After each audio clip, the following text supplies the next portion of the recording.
Bonjour à toutes et à tous. Aujourd'hui, dans le cadre de la formation brevet professionnel art de la table et commercialisation, nous allons voir un flambage un petit peu particulier puisque sur la base d'un simple ananas flambé au rhum, nous allons faire une sauce et nous allons donc réaliser un ananas flambé sauce miel et épices qui sera également agrémenté de quelques cerises amarena, cerises confites. Donc présentation du poste de travail, mon réchaud. Une planche à découper, un trancheur, puisque mon ananas a été préalablement travaillé en spirale durant la matinée, en préparation d'office, mais nous ne le découperons qu'à la commande du client. Au niveau de la réalisation de la sauce, nous avons du miel, donc un miel de fleurs, miel d'acacia, liquide que j'ai légèrement chauffé en table chaude, de façon à ce qu'il s'écoule plus facilement au moment de l'utilisation. Un petit filet de jus de citron, le rhum pour le flambage, et au niveau des épices, nous avons ici un poivre de Sichuan et un petit peu de cannelle moulue, du sucre en poudre pour terminer. Au niveau du flambage, je vous le rappelle, simplement pour attiser la flamme, pour le côté un petit peu plus spectaculaire. Première opération, donc après la prise de commande et une fois que l'on sait combien d'ananas seront réclamés par nos clients, on va préalablement découper 3 tranches par personne et on peut commencer la réalisation de la sauce au miel tout de suite. Aujourd'hui, pour les besoins de la démonstration, je vais déjà commencer par découper, je travaille pour 2 personnes dans la démonstration, je vais donc découper 6 tranches d'ananas et comme je vais prendre le temps de réexpliquer comment on s'y prend pour découper ces tranches d'ananas, je ne commence pas ma sauce, mais je répète, lorsqu'on est très à l'aise, on peut commencer la réalisation de la sauce et découper les tranches en même temps. Alors, pour couper les tranches d'ananas, le trancheur, indispensable, la planche à découper, et 2 solutions. Soit je vais découper des tranches d'à peu près 1 cm d'épaisseur et enlever ensuite le cœur, soit, je vous le rappelle, je peux aussi, avec la pointe du couteau d'office, déjà pré-découper le cœur, et ensuite en découper mes tranches. Donc là, pour la démonstration et pour rappel, je vais faire les 2 techniques. Première technique, donc je découpe première tranche. Donc je rappelle que l'ananas en spirale, il est essentiel de ne pas aller trop profond dans le fruit pour que les dents ne se cassent pas. Plus je vais aller sur la partie large du fruit, plus je vais rétrécir un peu mes tranches. Donc là, j'ai fait 3 tranches, première technique. Je vais enlever l'ananas pour qu'on y voit un petit peu mieux. Je rappelle, avec la pointe du couteau, tout simplement, et les dents de la fourchette, je fais tourner ma tranche d'ananas. Et j'enlève le cœur. Parfois un passage suffit, d'autres fois selon la qualité du fruit, selon le degré de maturité, on va devoir passer un second coup. Si besoin est, éventuellement on peut aussi retourner. Donc première tranche. Deuxième tranche, même technique. Je rappelle, je vais faire cette technique là pour commencer. Ensuite, on va revoir la technique qui consiste à enlever le cœur en premier et découper la tranche ensuite. Donc les couteaux sont toujours très bien aiguisés, je vous le rappelle, même si là je ne travaille qu'avec la pointe.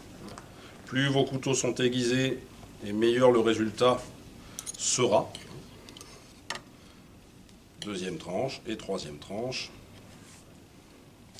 Donc là il va s'agir en fait d'un flambage relativement rapide puisque je ne vais pas avoir de caramel à réaliser. Je vais simplement dans mon poêlon dans un premier temps verser le miel, le faire chauffer, mais je répète, j'ai triché un petit peu puisque mon miel était en table chaude dans le contenant, donc il a déjà la consistance que je souhaite. Ensuite, je vais légèrement assaisonner avec mon poivre et ma cannelle. Je vais détendre un petit peu au jus de citron. Ensuite, je n'aurai plus qu'à flamber. Alors, voilà pour la première version. Deuxième version, je vais travailler comme ceci de façon à ce qu'on voit bien.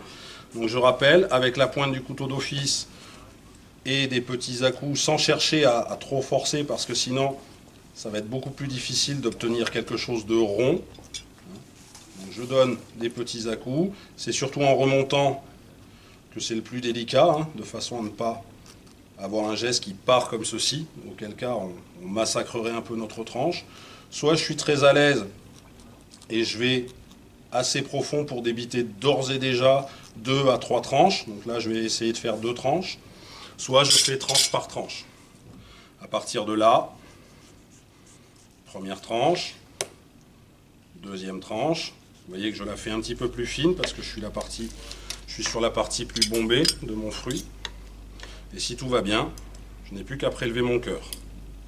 Donc là, je n'ai pas d'assiette à déchets sur mon poste de travail, du fait du peu d'espace dont je dispose. Et puis surtout, je vous rappelle, j'ai un commis qui va me seconder et qui va débarrasser, dès que j'aurai terminé, mon travail, c'est-à-dire le restant de l'ananas, qui n'aura pas encore été découpé, et ma planche à découper avec mes déchets. Mes tranches, je vais les redisposer dans mon assiette. À nouveau ma tranche, un peu plus fine. Donc je répète, au niveau de la spirale, très important, la profondeur à laquelle vous enlevez les yeux. Donc là, pour cela, je vous renvoie à la vidéo sur la réalisation de l'ananas en spirale. Parce que plus vous allez aller profond, et plus vous allez avoir du mal à garder votre tranche entière. Elle va avoir tendance à casser au niveau des dents.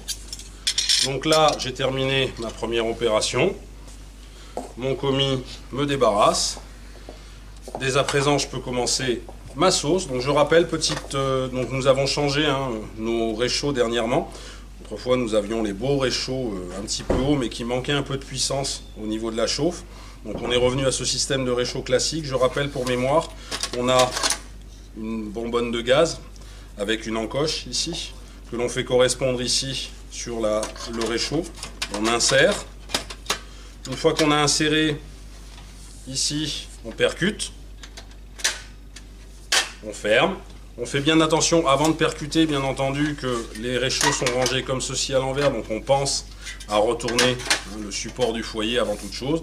Et ensuite, une fois que la bonbonne est percutée, on n'a plus qu'à allumer. Donc on est sur une flamme vive. Je répète, c'est quelque chose qui va aller très très vite, en termes de très vite. C'est relatif en termes de technique. Donc je verse mon miel. Vous voyez, un miel liquide, chaud.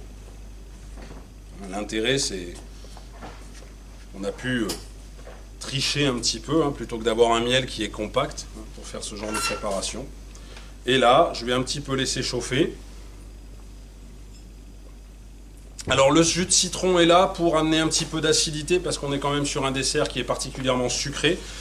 La difficulté de cette recette aujourd'hui, c'est de trouver l'équilibre entre le sucre du miel et de l'ananas, l'acidité du jus de citron et la puissance des épices. Les cerises sont plus là pour décorer à proprement parler que pour apporter une saveur. Donc on est sur 3 cerises par personne. Donc là, j'ai plus de cerises qu'il ne m'en faut. Je ne mettrai pas tout aujourd'hui sur ma démonstration. Lorsque le miel commence un petit peu à faire quelques bulles, d'ores et déjà, je peux déglacer avec un petit peu de jus de citron. Là, pareil, je ne vais pas tout mettre parce que j'ai la quantité pour 4 personnes. Je n'ai pas besoin de travailler avec la pince, je vous rappelle, je vous déconseille fortement de travailler des caramels avec la pince parce qu'ensuite on se retrouve avec des fils de caramel sur les couverts qui empêchent la suite du travail. Là, je suis très attentif au son. On travaille un petit peu de la cuisine chante. Lorsque j'entends et lorsque je constate la formation de bulles, je peux incorporer mes tranches d'ananas. Donc là, mon poêlon est trop petit pour mes 6 tranches. Pour la démonstration, je vais faire uniquement 3 tranches.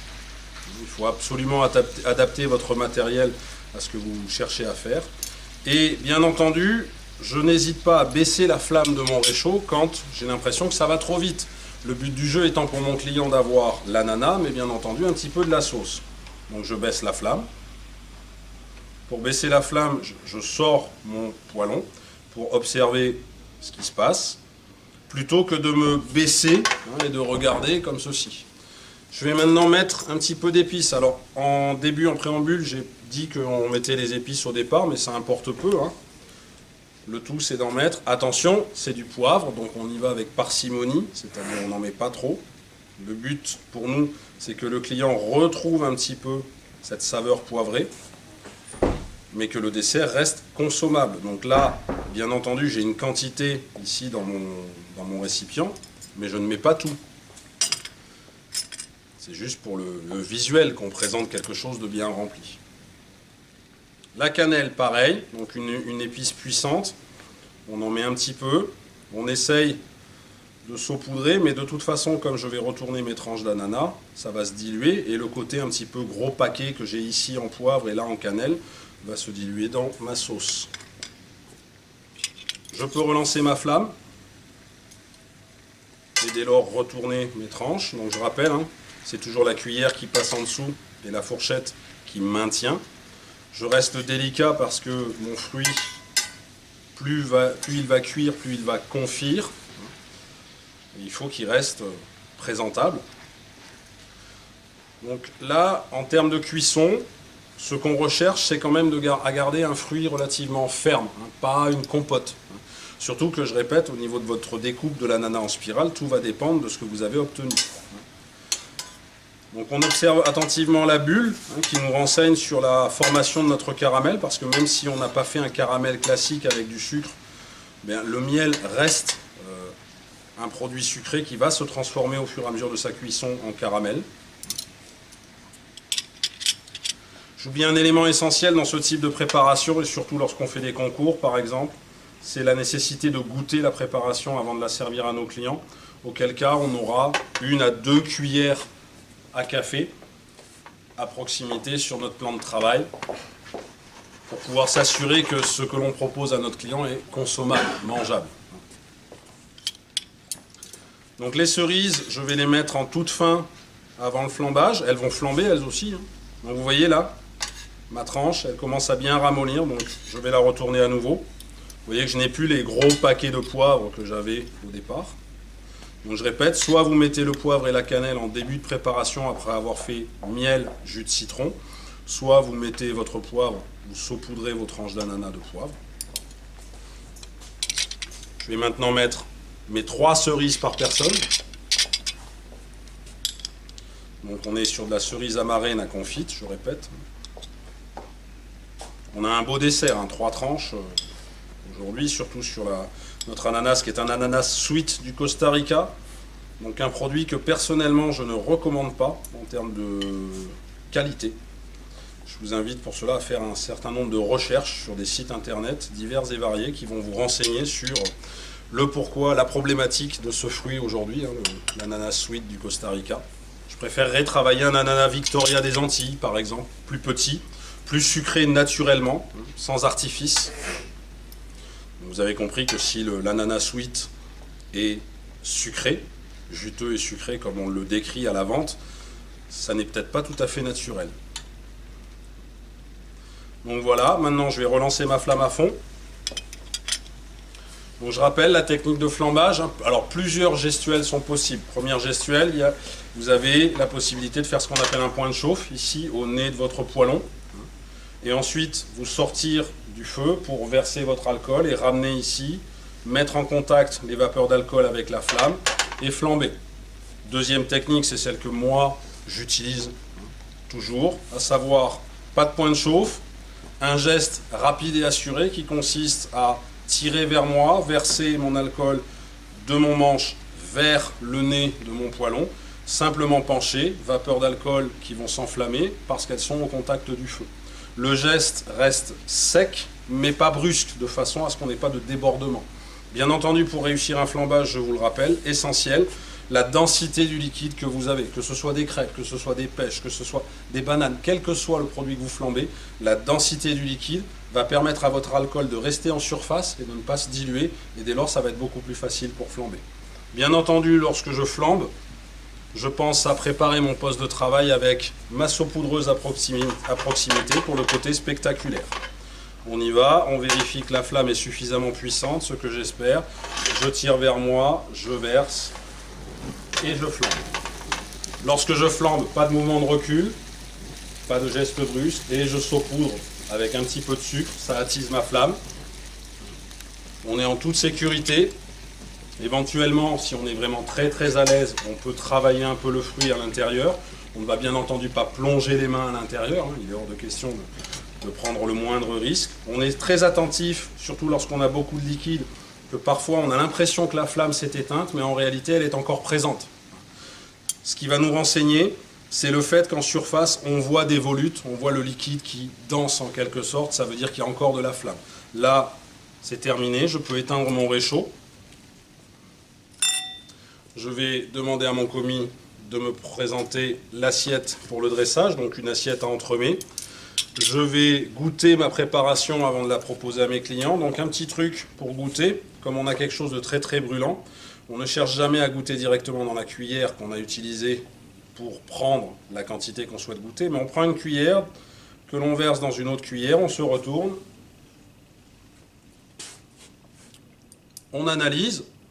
Est-ce que cela nous paraît commercialisable? Je vous rappelle encore une fois que le but de toute préparation que vous réalisez au restaurant ou même en cuisine sera toujours le produit présenté est-il commercialisable en termes esthétiques et en termes gustatifs.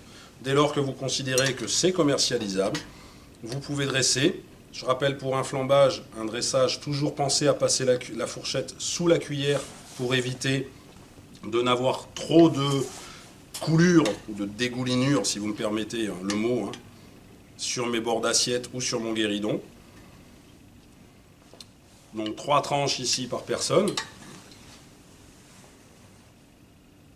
Mes cerises, vous l'avez compris, 3 parce qu'en réalité, je vais en mettre une dans chaque tranche d'ananas. Je vais terminer par, bien entendu, mon jus de flambage, même principe, toujours essuyer, ne pas trop en remplir la cuillère, avoir un geste délicat, ne pas trop en mettre, suffisant là. On pourrait même envisager pour l'aspect visuel de proposer un petit peu de mon sirop de cerise, qui va rajouter un petit peu de couleur, un peu de rouge. Essuyage du bord d'assiette avec mon lito. Rapide, inutile de passer trop de temps à essuyer les bords d'assiette. Service au client, main droite à droite et bonne dégustation.